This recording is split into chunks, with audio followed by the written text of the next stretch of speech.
আমরা কি চাই যে পুরা দেশে সবগুলি রাজনৈতিক দল এক হয়ে যাক? না, এটা তো আমরা চাই না, না। তাই না? এবং ওই চাওয়ার কোনো লাভও নাই, কিন্তু সুবিধাও নাই। তাহলে সবাই এক হয়ে গেল, ভাগ বাটোয়ারা করে তারা চলবে। একজন একজনের সমালোচনা যদি না করে তাহলে কি করে বুঝবে যে আমি কাজটা ভুল করতেছি, অথবা কিভাবে সে তারা নিজেদের উপরে চাপ অনুভব করবে যে এই কাজটা আমার করা ঠিক হচ্ছে না, তাই না?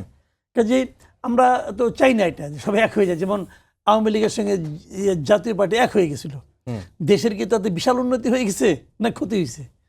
বলেন, ওরকম তো আমরা চাই না।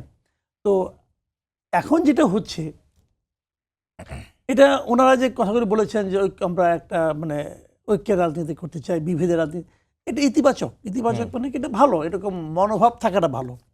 আমরা অবশ্যই চাই যে দুই দলের দুইটা আলাদা আদর্শ নিয়ে দুই দল দুইভাবে রাজনীতি করবে, দুইভাবে চিন্তা করবে, এবং তাদের মধ্যে আদর্শিক বিভেদ তৈরি হবে, এটা কোনো সমস্যা নাই।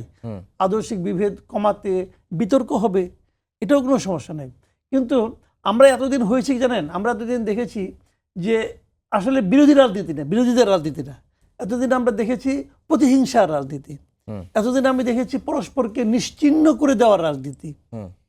ওই প্রতিহিংসা রাজনীতি এবং পরস্পরকে নিশ্চিহ্ন করে দেওয়ার যে রাজনীতি, সেখান থেকে আমরা মুক্তি চাই। কিন্তু আমরা পাশাপাশি একটা শক্তিশালী বিরোধী দল চাই। সেটা যদি আমরা পাই তাহলে আমরা মনে করি একটা গণতান্ত্রিক পরিবেশ তৈরি হয়েছে। আর তা না হলে আমি আপনার পিঠ চুলকে দিলাম, আপনি আমার পিঠ চুলকে দিলেন, এটা কোনো গণতান্ত্রিক পরিবেশ নেই, এটা হলো কবরের নিস্তব্ধতা। ওইটা আমরা তো আমাদের দরকার নাই, ওই শান্তি আমরা চাই না।